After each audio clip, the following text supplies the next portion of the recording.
প্রিয় ভিউয়ার্স, আশা করি সবাই ভালো আছেন। ইরান তো আরেক ঘটনা ঘটাই দিচ্ছে। যুক্তরাষ্ট্রে ৩,৫০০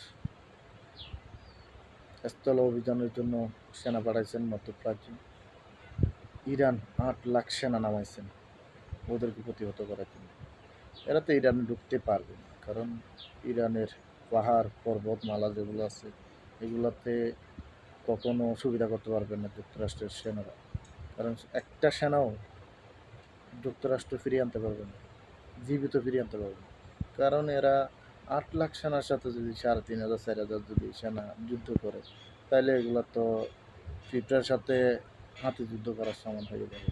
আমি মনে করি এই যুক্তরাষ্ট্র নিজেরাই যে ভুল করতেছেন, যে সৈনিকের জীবনকে তারা বিপন্ন করতেছেন, সৈনিককে বিপদের মুখে ঠেলে দিচ্ছেন। এটা একটা আত্মঘাতী সিদ্ধান্ত আমি মনে করি। ধন্যবাদ, ভালো থাকবেন।